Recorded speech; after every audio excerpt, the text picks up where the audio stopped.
love my HBCU. And boy, I love it, love it. I love it, love it. I love my HBCU. And man, I hope my team they won one. I hope my team they won one. Yeah, man. I hope my team they won one. I hope my team they won one. I tune into the HBCU Sports Lab to see if my team won or lost. If they lost, I'm quiet as a mouse. But if they won, keep tab. I'ma do the dab, yeah. Dr. Cavil, he know what he be talking about.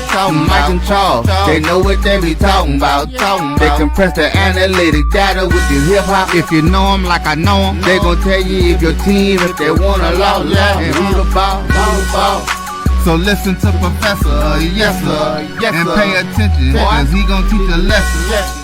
This is Dr. Cavil's Inside the HBCU Sports Lab, episode 771. This is the Indy Report. I am David L. Rhodes, and we have my man, Jeffrey Johnson. How you doing, sir?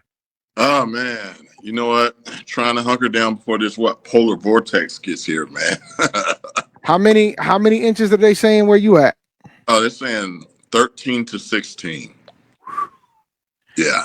We're probably going to get a foot. Yeah. We're probably going to get a foot where I'm at. Yeah. It's kind of wild that now the South is getting some of the pain that I've been used to for the last 20 years. Yeah, they deserve it, you know. Man, I will say up here, the winters have been much milder over the last 7 or 8 years. Like we haven't had like a crazy storm, like an insane. Like when I first got up here, man, my first storm was 2 feet. Oh no! I almost left. I almost resigned. Said, I'll give y'all money back. Like I was done. Like I was done. Now I've been up here in the DMV area since 2012, and we've seen some horrendous weather. But yeah, It's funny you say that. I was in the Virginia area. I was in Manassas, Virginia, for work. Yeah, and I had a situation where they didn't plow. Woo. Company I had to go to was open. Yeah. I had to drive through that nonsense. They had about 9 inches. They refused to close. They've been doing that for years. Yeah, it's funny. You shout out to Emmett Jones. You talking about Nashville food flight off the shelf. I need to go to the store. Me too. I need to go to the store badly. I need to make an appearance at the grocery store immensely, like immediately. I'm gonna rock through this intro. Welcome to episode 771 of Inside the HBCU Sports Lab radio show and podcast, the show that's covering the sporting HBCU diaspora, all things HBCU sports for institutions large and small, from the NAIA to the NCAA. We share insights and information on the HBCU sports culture and the HBCU athletic aesthetics to facilitate the story of HBCU athletic programs and the business of HBCU sports. I'm your host, David L. Rose, with my partner in crime, Jeffrey Johnson. Tariq Wilson and Brandon King's on assignment. We might see Brandon later, though, so stay tuned with that. He might make an appearance. We are filming from our home studios and sending a signal live to KCOH 12:30 a.m. studios with the Texas Radio Hall of Famer, Ralph Cooper, in the beautiful home of Texas Southern University from Houston, Texas. I'll tell you what, man. I'll do a show after this, which is a lot more raw, I would say. And one of the topics is definitely going to be about what's going on at Morris Brown. The big thing that happened was, for those who are not aware, I guess the board of trustees decided to remove the president at the time, Kevin James, and 1 week later they reinstated him. Said the firing released a statement himself last Monday saying his firing was without cause, and listed Morris Brown's numerous achievements during his 7 years as president. And that included Morris Brown regaining accreditation from the Southern Association of Colleges and Schools nearly 20 years after the embezzlement scandal ruined the college reputation. More things have happened since then. More allegations have come out since then. So I don't know if you've been paying too much attention to that. Those allegations involve sexual harassment. So I wanted to get your thoughts and your perspective on what's going on at Morris Brown. Okay, when they said sexual harassment, was it the president that had sexual harassment, or their board members being accused? So it's based on what I read, it was the president that had sexual harassment allegations. You know what? I will say this. I'm from Atlanta, and my grandparents on my father's side both went to Morris Brown. my father's Morehouse, mom's Spelman, and various aunts and uncles and cousins Clark. This is par for the course for Morris Brown. And Morris Brown has always struck me growing up as, I can't say a university, but as a college that did not want to evolve. Let me explain. There was points, and I would say probably in the 80s and 90s when they had an opportunity to expand. And I kind of felt like Morehouse, Clark, this was during the 96 Olympics when the Olympic Committee was just throwing money at all of the venues in Atlanta, the host venues. Morehouse got the gymnasium. They also got a couple buildings. Clark got the stadium. Morris Brown got Herndon. And Morris Brown was sitting on property that could have been used for more Olympic events, and they turned it down. And it always reminded me of let's say like if Morehouse, Clark, and Spelman drove Lexus, Lucid, Waymo, Tesla, advanced cars, cars with bells and whistles, where I felt like Morris Brown and the board and all the leadership there drove a Model T, a simple Model T. And it feels like it's still the same Morris Brown that I grew up with, where it's always, you could see what is going on behind closed doors out front, like with the firing of the former president. And you're just sitting there saying it's the same thing that hasn't changed. And that the college is it's governed by what the Baptist, is it the Baptist? It's A&M. A&M, volatile. So, it just screams to me, non-evolved or informed people. But if the allegations are out there, then it's something I would definitely look at.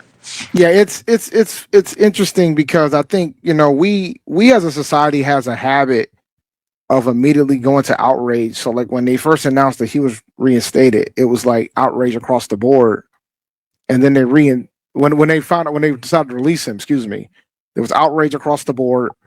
And then time went on. Then they decided to reinstate him. The folks was happy. And then there was a second layer of what was going on.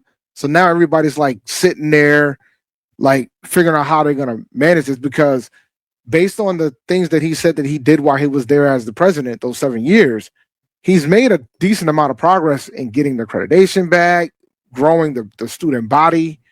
So it looks like there's progress that was made, and I hope that they can get through this and not squander that the momentum that they had with regards to that. That's my biggest concern, because I was a student at A&T when Morris Brown shut down the first round in 2003. I remember when some of those students transferred to T.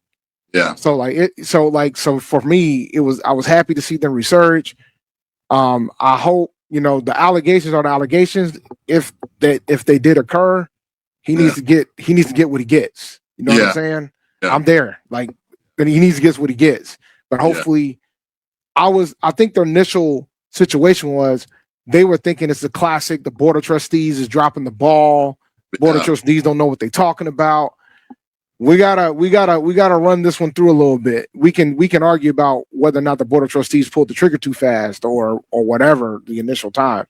We gotta let this run its course, and hopefully whatever needs to occur has to occur from the standpoint of justice and things of that sort when it comes to that. But yeah, definitely let it run its course. But let's say if they did the right thing early and something comes out, and it's like the similar situation where it was at Fort Valley State where they had a president was pimping somebody. Oh my goodness. But yeah, so no, I do agree with you on that. Yeah. Which brings me to the next topic. There was a United Negro College Fund report that examined the presidential tenure at HBCUs. The average tenure of a college president in the United States is 5.9 years. However, the average HBCU president serves an average of 4.22 years. For private HBCUs, it's 4.4 years, and public HBCUs is around 4. So you know, we were having this discussion about Morris Brown, and this individual's been there for like 7 years, I believe, and still there because now he's back, which is way above the average. Like A&T recently had a chancellor that was there for over 15 years. And fun fact, at the time, he was the longest tenured chancellor in the UNC system out of 16 universities in the state of North Carolina. You guys have a new president now, but prior to that, you had a guy that was there for over 40 years. We had the Robert Mugabe of HBCU presidents. Yeah, y'all had somebody that was there forever, ever. So he was not going to leave Hampton unless if it was the upper room. I mean, like, yeah. Wow. So I want to get your perspective on those numbers that I just gave to you regarding that, because, you know, to see progression, you need to have some level of tenure as a president or a chancellor during that period. Well, you know what? I do feel sometimes every university is different, especially in HBCUs. Some are open air, I would say volatile markets like FAMU. You know, we see the vitriol there. You see some where it's kind of behind the scenes, like what happened at Hampton and that we saw at A&T. You know, we saw what stability, and with stability becomes progress. Or you see the financials are in order. We're in the black. But I do think that when we have this, what we say, short tenure cycle, then it means that it feels that everybody's expecting results quickly. And primarily at HBCUs, I feel that that is something that we do not need to be a part of, because when it comes to I think the perception a lot of times that we get is like, oh, well, they're mismanaged, you know, because I get this all the time in working in academia that, oh, you know, how could you go there? You know, and these are from our own people. Oh, everything is mismanaged. And, oh, I had so-and-so go there and he was there for maybe 2 years because the department was crazy. And we hear this, but then when you hear other people who are actually working at these institutions, they say the exact antithesis of what most people are saying. So I do feel that for most presidents that come in, if they come from outside of the HBCU system and they're coming in, yes, it's probably a shot to the heart. And it's probably harder for them to, I would say, stay committed to what they establish. But for many, I would say, who come from within the HBCU system and you know, they finally get their dream job at their university they either grew up with or at another HBCU. And I feel that once they get in there and they realize that they might be hampered due to, I would say, financial reasons or due to other you know, items that plague most HBCUs, you know, it makes the tenure short. So there are a lot of things that I would say contribute to this factor, but for the most part, it is an interesting study, though. It is, and the thing is, like, I think about all the chancellors since I've graduated from A&T, like all the chancellors that have been there, and I noticed the deltas between like the ones that's been there more than 4 years versus the ones that's been there around four and under. And it's stark, man. Like my chancellor was there for 7 years, and then the next couple was there 3 years or less until Martin showed up, and you could see the stark difference between the folks who had more time. But a lot of times, and what I've noticed is that, you know, the alumni base and the board kind of leverages a lot when it comes to that. Even though, you know, the state, if you're in a public institution, the state sometimes have more leverage about who your chancellor is going to be or president is going to be. But I think it's important for the alumni base just not to be involved in sport, but also be involved about what's going on the campus on the day-to-day aspect of it all. Oh, I totally agree, but agree to the point of not storming. No, not storming. No, but like having awareness, having the ability to mobilize if needed. Yeah. Not storming. Yeah. Like I'm not like we got a chancellor that's been there about a year at this point, a little over a year at this point. And you know, and we're past the feeling phase. Anybody's doing great things, Yeah. You know, I think a lot of folks initially wasn't too happy with the selection at the time, but I think he's been there. He's doing good things. He cares about the student base. Yeah. So I think if he had, as long as he keeps approaching it that way, he's going to be fine. And he did not have any type of HBCU experience from that standpoint. Like he didn't graduate from HBCU. All of his gigs. This is his first HBCU gig in academia. So it's fascinating to see how that runs, because I think some people automatically assume, oh, it's not going to work. Some institutions, they're very particular. I'm not sure about your current chancellor, what type of experience he had prior to coming to Hampton. He was the CEO of Leidos, and he had a military background. So he was good at logistics.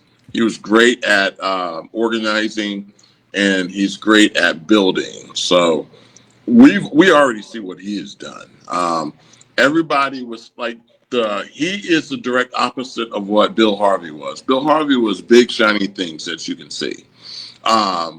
President Williams is about infrastructure, like the muscle under the hood. So big complaint that the students had was the Wi-Fi on campus. He brought in the firm. I know that's more your area, and Wi-Fi gone. The Wi-Fi went up so well that, the students were like, a lot of football kids on the team were complaining that they couldn't play Call of Duty or Warzone or whatever you call that, in the dorms because they kept crashing. So he brought. They should be out here. They should be out here studying anyway. Yeah. I'm just joking. No, you're right. And, but I'm a gamer too, so I get it. I mean, you're off time. You want to do that. He increased the bandwidth. He also increased the why I say so much. The students complained more about the food selections, and these were the items that not only did he improve, he made it to the point where the students now, they're having trouble trying to students are trying to take food that that they shouldn't take. So these are good problems. So it's like, who tries to take food out? But good problems. And I think what we got with Williams was, I always say, muscle under the hood. If it's a sports car, he put in more a Hemi engine or something like that. Whereas Harvey was, okay, I'm gonna pull up in a Bentley. Look at the Bentley, and the Bentley is a big shiny building that nobody goes in, but it's there and it looks good and it's expensive. Don't touch it. You see the progress, but for us, we're definitely happy with what we see there. And I would say for most other HBCUs,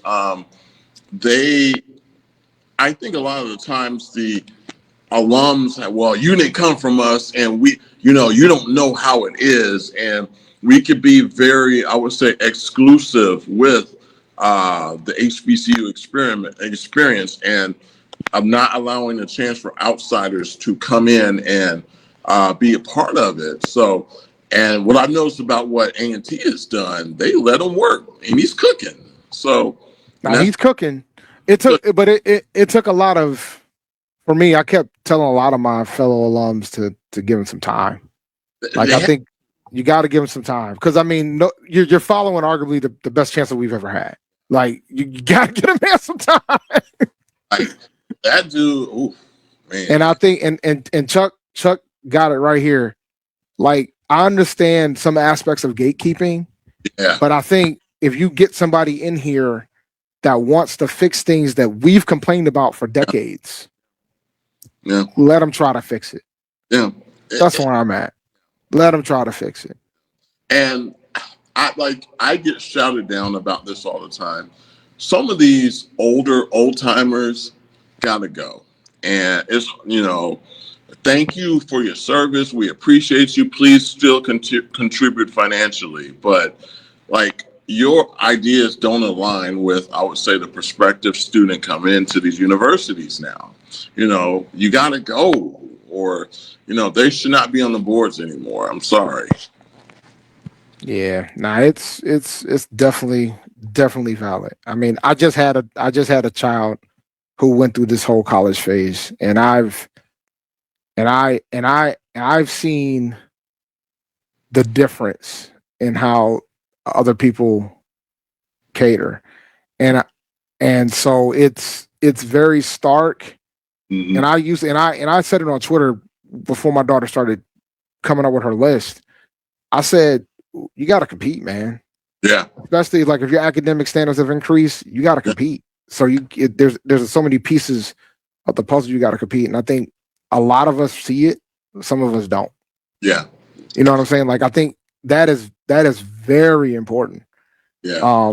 And there's some things that we have to change, and so we can. And I think some of those things help, especially if you're a public HBCU.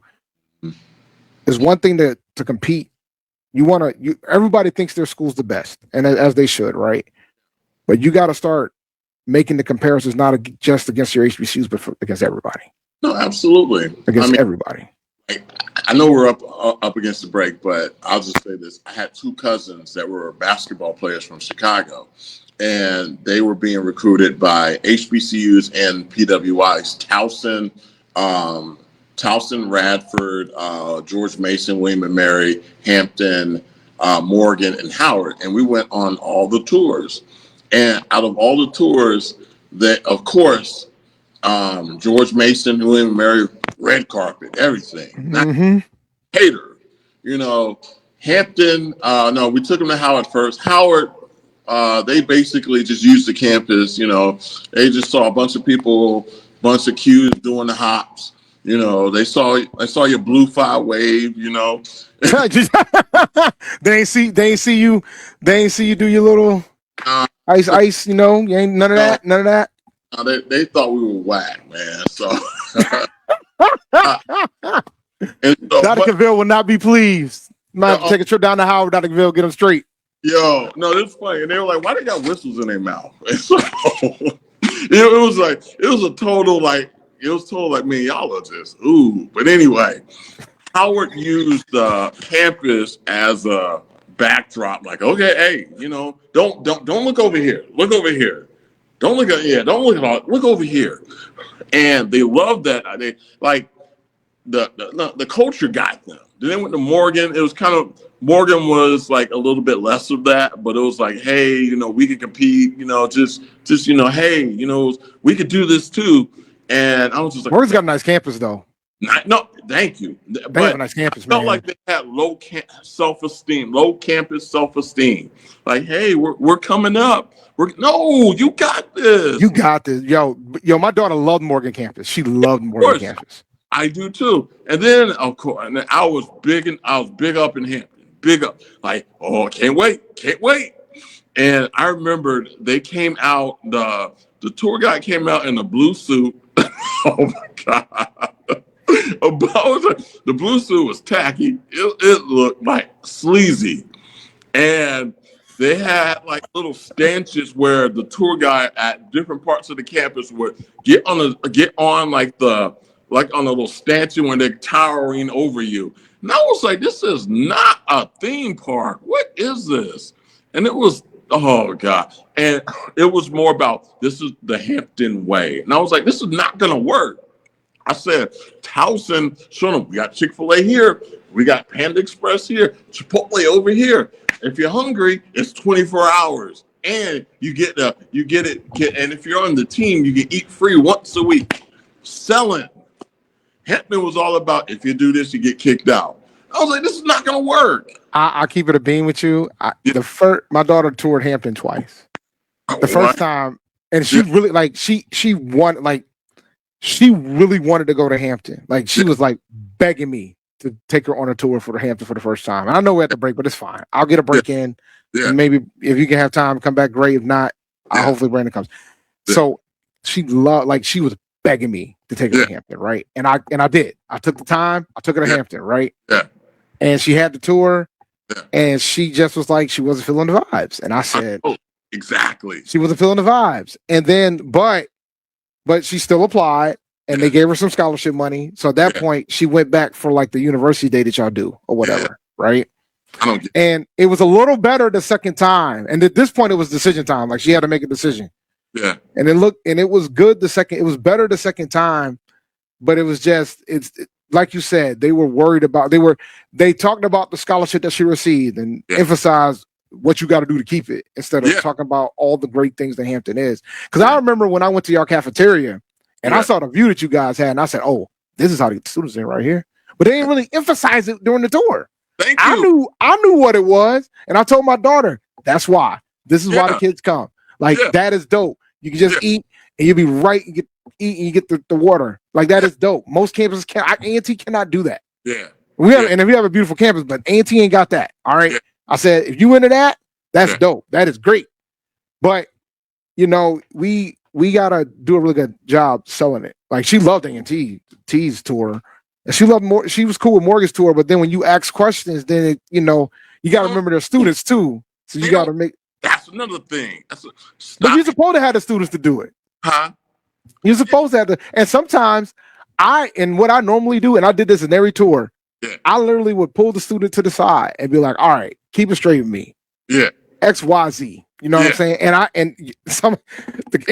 got interesting answers at Morgan. I got interesting answers at Howard. I got interesting answers at Buffalo. Yeah, like Buffalo. Like some of the answers I got at Buffalo convinced me that I need to go to Stony Brook.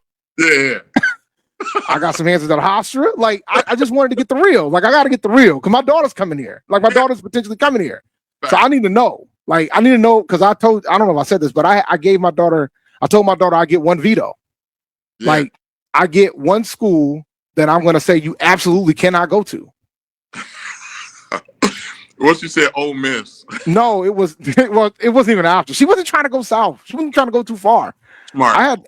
She wasn't trying to go too far, right? So I think Georgia was that was the furthest that she was willing to go. No, don't go to Georgia. No. I mean, not Georgia. I mean, like the state. The state. Yeah, the state. Like she applied at Spelman, but that was like that was the furthest that she was willing to go south. Yeah, I don't think that was the furthest. She wouldn't like Spelman, but no, I mean I told her if she gets in, we'll go tour it, and they put on the wait list, so that got axed. Yeah, facts. She was going to end up staying up here, man. I knew. I knew she was going to leave Rhode Island, but she was going to stay in the Northeast somewhere. It's all good. Yeah, but all right. Let me take this break. We ain't talking no sports yet. What we got coming up?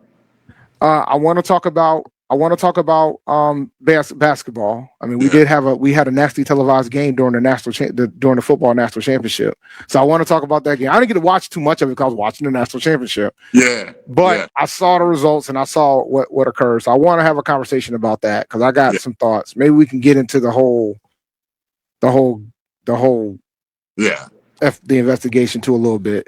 But all right, so let's take this is probably going to end up being the only break, guys. Sorry, Dr. Cavil. This is probably going to be the only break of the day.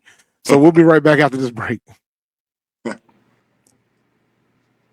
This is Ryan Fulford. AD Drew and I are co-hosts of the BCSN Sports Lab. We talk about all things related to HBCU athletics. From the games, teams, coaches, and fan interest stories, we cover it all. You can find our shows on Facebook at BCSN Sports Lab, YouTube at MyJBN Online, and everywhere you listen to podcasts like Anchor, Spotify, Google, and Apple Podcasts. You can also find the show on the Jericho Broadcast Network's app.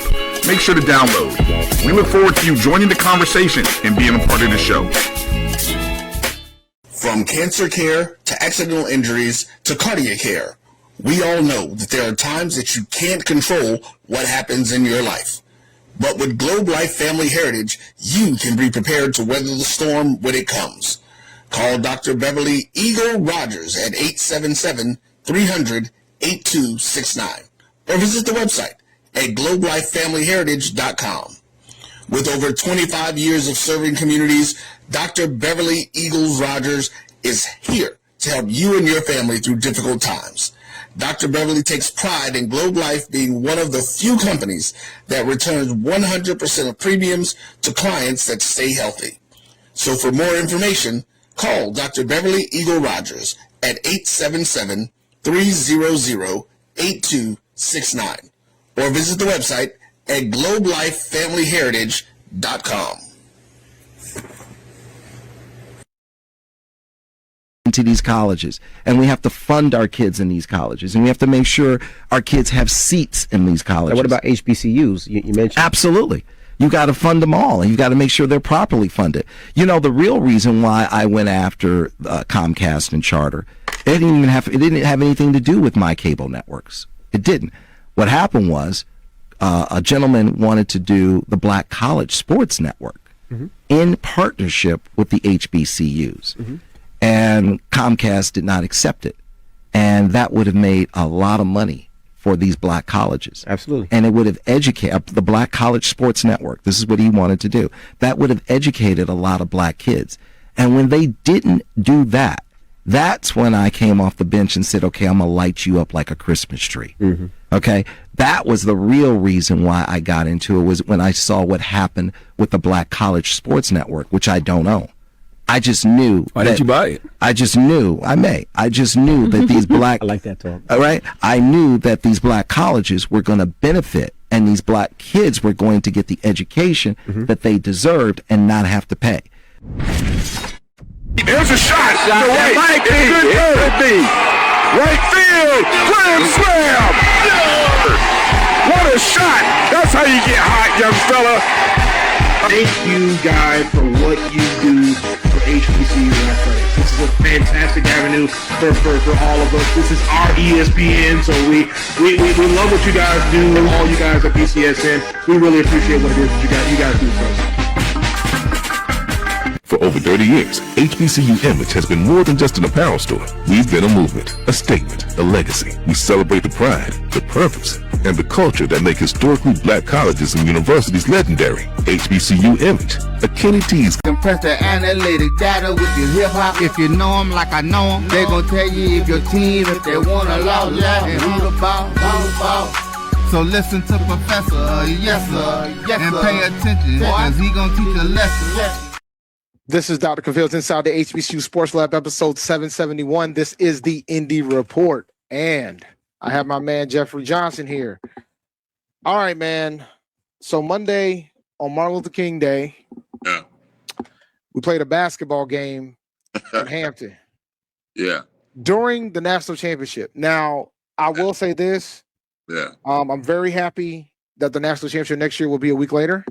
Yeah. Which means we'll probably get a better rating. Going up against the college football national championship is not exactly optimal with regards to that. Yeah. So I will say this: the men did play. Trying to find the final score here. My daughter came to me. My daughter popped up right after we went to commercial. You guys won 82-61, and it wasn't even close, really. We kind of got dominated. Now I will say this: this is the same ref that got Monte Ross. These are the same. Yeah, this is the same crew that got Monte Ross the public reprimand. Yeah, we got Brandon King that has made an appearance. What's up, sir? What's going on? What up, man? What's going on? So we're talking about what we're talking about what happened to A&T on Monday night in Hampton. It got to be pretty bad. It was pretty terrible. You know, and the commissioner was there too.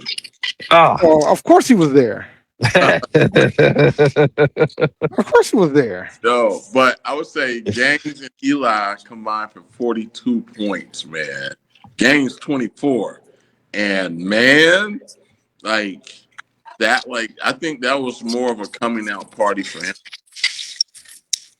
I will say this: I am kind of shocked that the game. I know we were at home, but pull away, it didn't feel competitive at all at certain points. And you know what the wild thing is? We've played a lot of good teams in the CEA competitively this season. Yeah. Like we played UNCW competitively this season.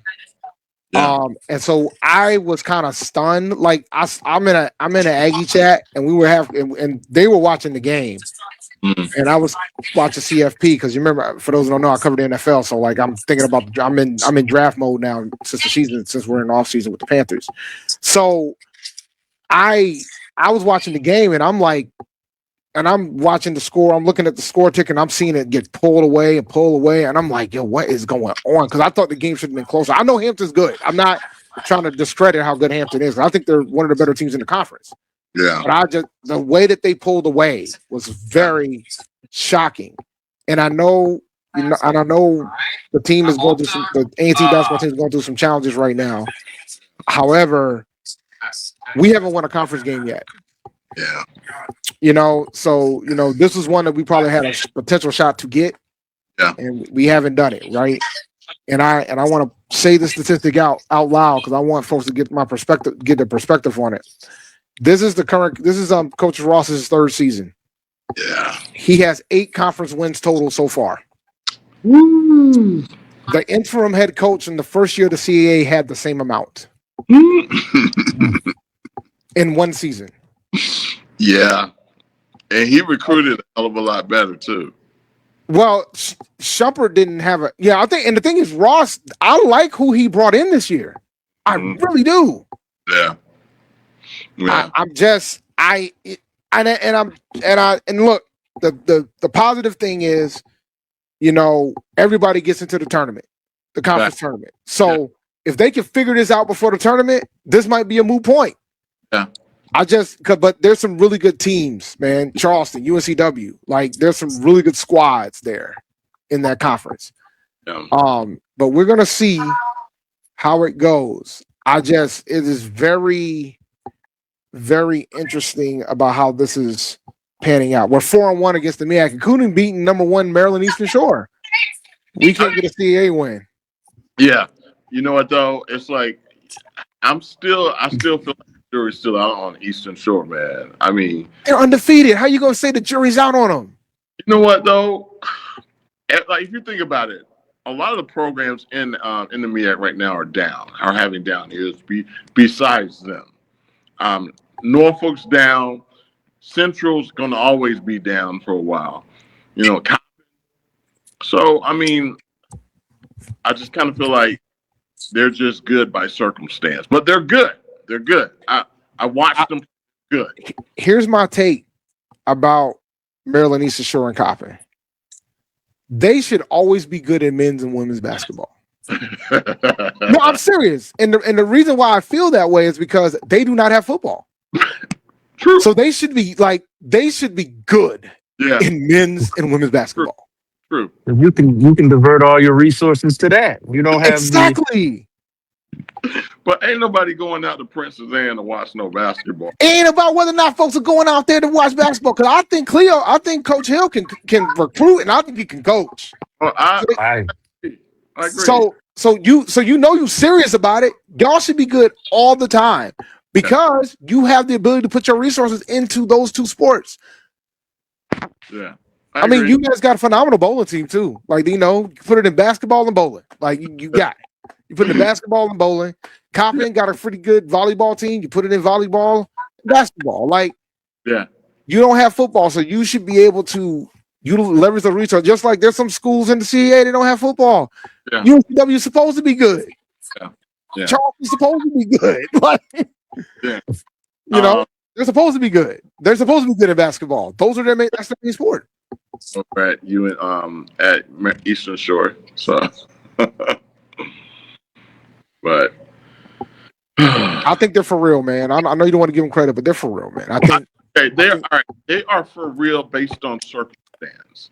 I'll just leave it at that. I would want to see them going up against talented state program, but they're good. They're good. They're good enough. I'll leave it at that. I'm gonna leave the A&T men's basketball discussion with this. We have a town hall this Monday. Why? We do an athletics town hall. We do one twice a year. So ours is this Monday. So the AD is gonna go up there, go over how things are going on in athletics, and take questions from alumni. And let me tell you this. I think Coach Ross needs to get a game won before Monday. Hold on. Let me ask this. This is not healthy. We just talked about not allowing fans. I mean, alums have too much voice. You remember we were talking about what? But the thing is, it's a town hall. We always have done town halls. We've been doing town halls forever. The purpose of it is to go over how the campaign's going for our Aggies All In, go over how things are going in athletics from that standpoint, some of the new projects that are about to happen that's coming down the pike, and the AD is going to take some questions. I think that's fair. I mean, you only have to do this twice a year. It ain't like you got to do this every week or every month. Like, it ain't like FAMU where they have the coach up there getting grilled by the alumni base. Like it ain't that. Hey. The man only got to show up for two. The man only got to show up for like 2 or 3 times a year to answer some questions, and maybe they drop one when there's something special that happens that warrants it. It ain't like it's easy. Okay, I'm glad I wasn't the only one who was thinking about that. You just said it. I was thinking it. I'm just saying, man. Like I think it's fair for him to have, like, I think it's important for university to also give transparency when it comes to things like this or across the board. Like you got to give transparency. You know, I don't know if he's gonna be talking about what happened with the whole gambling situation with the FBI. I don't know if he's gonna get into that, and rightfully so. I don't think he should get into that. No, okay, that's not. Yeah, we're not. But let's go back to this town hall. Was Vincent Brown? Was he in those? Did he participate in town hall? No. This is just the AD would show up. Sometimes the AAF will show up. The coaches do not appear in this. This is just no. This is just AD. Okay. Yeah, no. No, they like the coaches get their own press conference. They got their own weekly thing that they got to deal with the alumni base with. They do a Monday, like for football. They do a Monday press conference, and they feed the alumni, and you can ask questions if you want to ask questions. Okay. Boy, they get in front of the firing squad every week. So you can imagine. Now, granted, a lot of the times the alumni don't really ask questions. Like they'll talk to the players that show up there and things of that sort. But typically, it's the media that asks the questions. It's very rare that alumni get up and ask a question. It doesn't really happen that often. Oh man. Is this but virtual they or will in person? go. Oh, it is in person every week. It's in person. No, but it is virtual. You can watch it. You can watch it live, but it's in person. Oh God. He's been the athletic director for I think like 15 years at this point, maybe longer at this point. He's been there for a bit. Hey, you know what though? I would say this, Earl's almost the dean of athletic directors, isn't he? Most. I mean, if you're talking from the standpoint of success over a decade, yeah. But I think right now, what Ashley Roberts has been doing with Jackson, what Dr. Cavil's been doing down at Alabama A&M, I think those guys are doing outstanding. I think Howard's AD, I think they're doing excellent. Like I think they're doing a good job. Your guy just got there, so time's gonna tell with Dr. Henderson, but. No, don't call him Doc. He's not a doctor. Bro. Oh, he's not a doctor? Why I thought he was a doc. My bad. All right. I apologize. No, he good. He would love to be called Doc though. But but I think I can see the work that he's trying to do. Yeah. I mean, y'all got your first championship last year. Maybe y'all got a shot to get another one this year. Well, we came in second in track, in the indoor track, and that. So y'all won. The women won last year. Yeah, the women won. Came in second this year. Well, the championships ain't there yet. That's next month, so we're gonna see. Yeah. So. We're gonna see. I mean, I think the men, A&T men got a shot to repeat. We got the third fastest 200-meter runner in the country. So yeah. So we might yeah, I think we're sitting in a good position. Good position. And I think right now that's pretty much the sport that's pretty much really competitive at right there. It's just track and field right now. The focus is, of course, is football and basketball. But yeah. My attitude has always been this: while we're terrible in basketball and football, they got to win championships somewhere else. Because even our women's basketball team is starting to turn around a little bit. We did beat y'all in that. Yeah. Even though, and some would consider it an upset at the time because you guys have been playing better. Like I think the ladies have been playing really well for you guys as well. Yeah. A&T got their second win, beating y'all 70-57. Yeah. I just think that the ladies got to, once they figure out the guards, I think we're going to be fine. And I think, and the difference is they got time to do it in time for the tournament. I think the goal for them is just to make sure they're not in the bottom four, so they ain't got to win like 4 or 5 games in a row to win the championship to get that one bye and not the second bye. Look, my thing is once other teams start pressing, they need to get to that half court probably with at least 15 to 20 seconds, or at least 15 seconds up on that clock. because I watched games.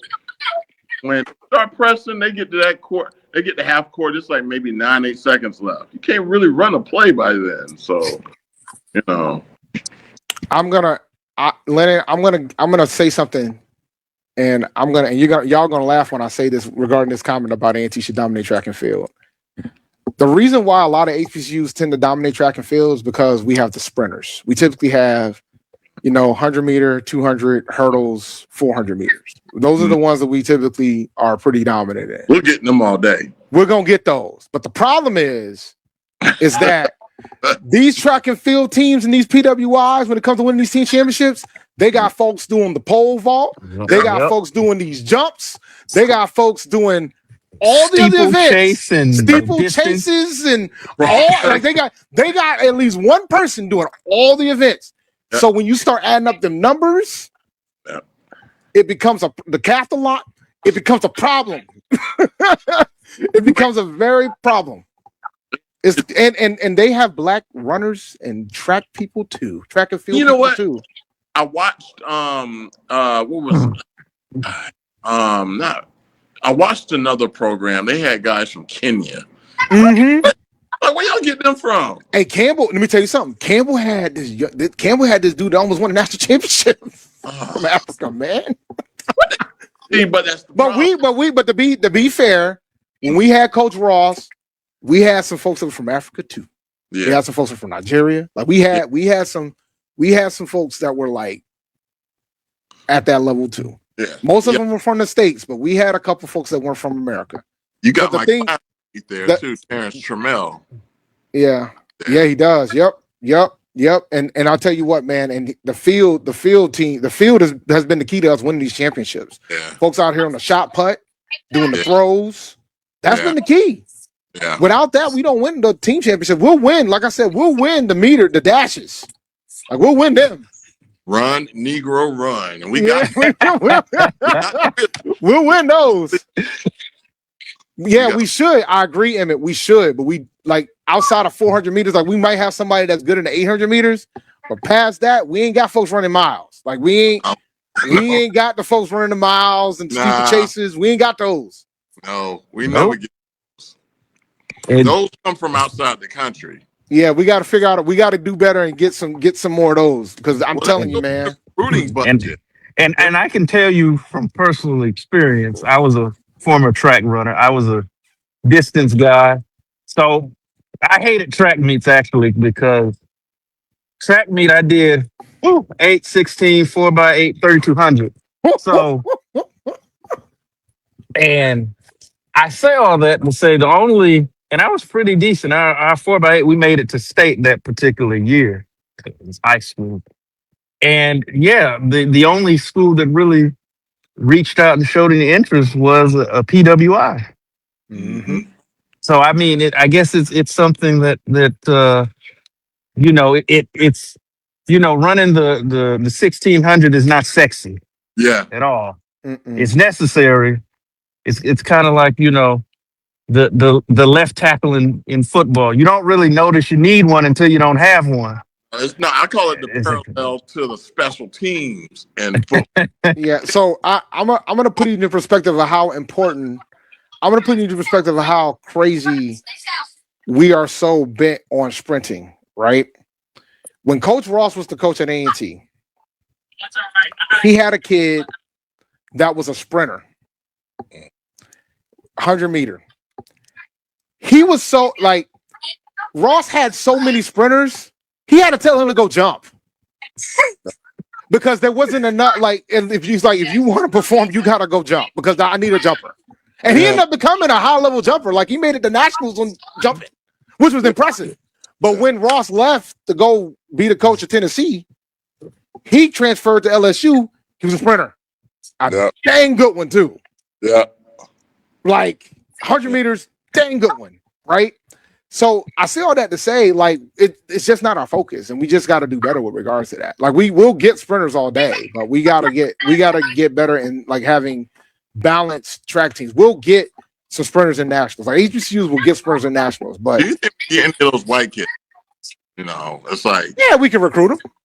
Yeah. My running joke is, since we're in the CAA, we should be out here going to Boston and just grab a couple. Just grab a few. Just pick a couple of them up in Boston. I remember They're all over the place in Boston, bro.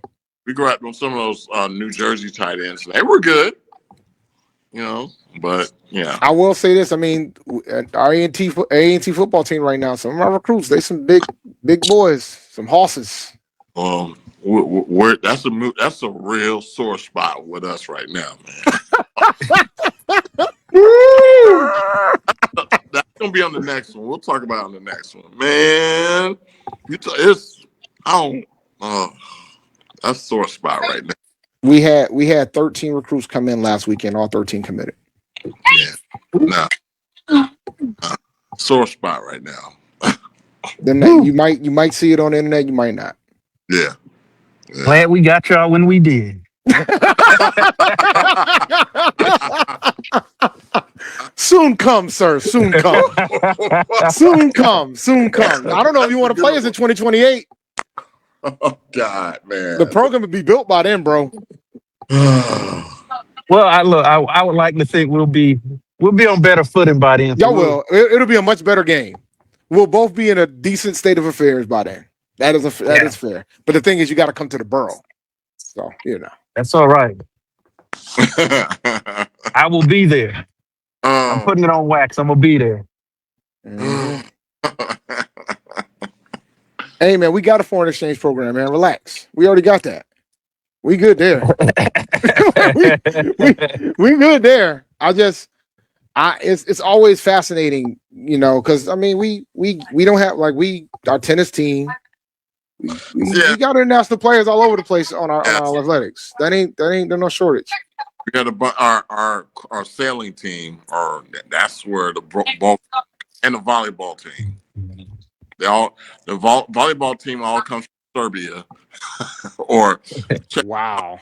Or we had a Russian last year, so now we got a pretty international volleyball team too. We got some pretty good American volleyball players too. Like our best volleyball player is Tyne Ross, and fun fact, her parents went to the school down the highway. So I mean, school down the road. Excuse me. But it's interesting. Majority of the foreign ones, taller ones. Like Americans just don't have the taller ones. They can't get. But volleyball is interesting because I think volleyball is starting to grow, particularly like down in Texas and different parts of the United States. Oh yeah. So it's a growing sport, and I'll tell you what, man. I've been to some volleyball games. They be, they be up, man. I'm telling you, they be up. Like it's a pretty dope sport to go watch live. I will say that. And the tennis type of tennis style of competition. So yeah. All right. All right. I'm gonna get ready. All right. So Brandon, how you feeling about Tennessee State before we close out for basketball? Y'all still balling, man. Hey, Coach Smith is doing a phenomenal job.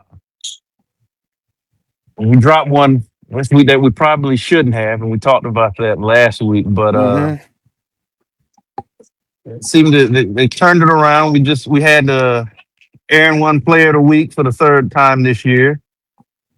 So second in conference right now. So I mean, the men, they're playing very good basketball. They've been shooting the three a lot better over this recent stretch, but man, when they can get out and they can force turnovers and get out in the open court, dude, they're special. And a lot of the runs that they've been able to generate in some of these games that they've won, that's how it starts. So feeling pretty good, and it's been a while since I can confidently say, in terms of our placement in the conference on the men's side, I feel pretty good about where they are, and I don't think that they've played their best basketball yet, which is what you want to be peaking, going into time. Yep. So I think that they still got some room to improve.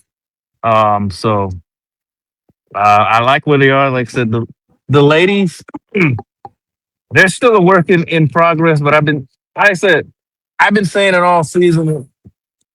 I watch them. I've watched nearly all their games, and they're better than a 3-win team. It's just they have these stretches of where they turn the ball over, or you can't throw it in the ocean, or they just have these stretches in games. And it ultimately costs. They put themselves in a hole that they can't dig themselves out of. So um, I still think that the future is up and up. I think Coach Dupree is doing a good job of starting to build out her program. So I think perhaps their improvement curve is a little longer than the men's, but overall, I think they're still going in the right direction. Okay, excellent. Yeah, that the ladies could be dangerous if they can figure it out before tourney time. Do all the teams make it in the OVC, or is just no? Oh, okay. No, they don't.